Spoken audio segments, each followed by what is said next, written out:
Hello दोस्तों, नमस्ते, राधे राधे। मैं आपकी साधना दुबे अपने यूट्यूब चैनल पे आप सभी का स्वागत करती हूँ। दोस्तों, साधना लोकगीत देहाती चैनल पे आप सभी का स्वागत है।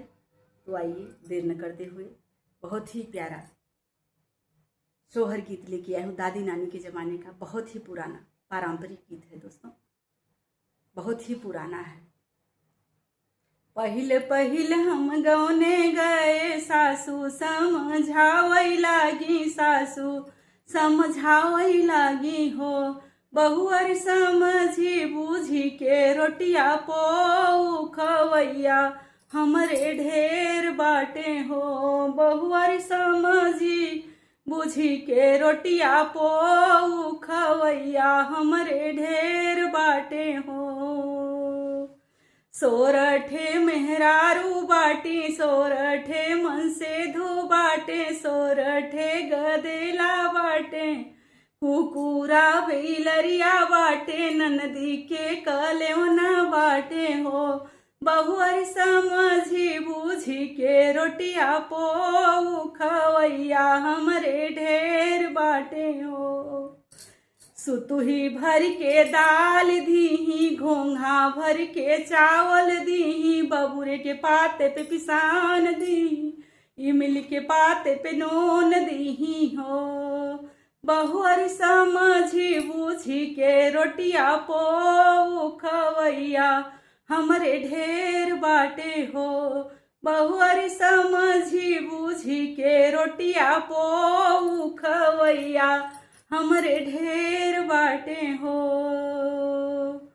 राम रसोइया कई के निकले, राम रसोइया कई के निकले, टाटी बेवड़ा दे के निकले, टाटी बेवड़ा दे के निकले हो।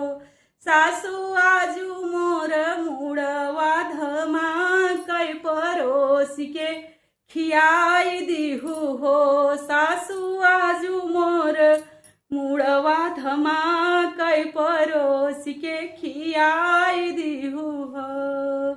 इतनी बचन मोरी सासू सुनी, इतनी बचन मोरी सासू सुनी, थरिया लोटा पीटई लागी, बाहर भीतर करई लागी, बाहर भीतर करई लागी हो। बेटा इतनी न घन चनी पतोहिया तयवतई मोर जवाब दीही हो। बेटा इतनी न नचनी पतोहिया तयवतई मोर जवाब दीही हो। थानेदार की बिटिया हई, दरोगा के बहिन हई हो।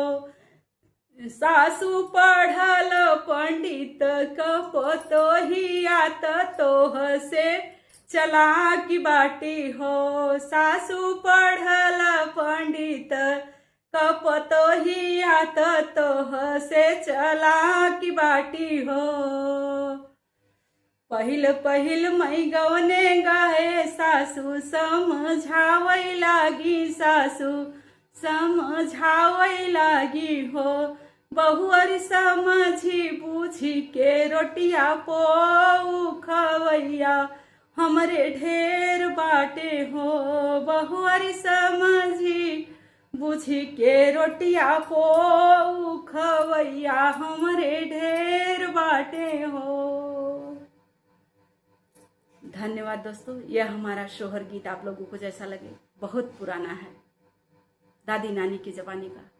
आप लोग खूब सुनिएगा, खूब आशीर्वाद दीजिएगा। फिर मिलती हूँ ऐसे ही गीतों के साथ। तब तक के लिए हर हर महादेव।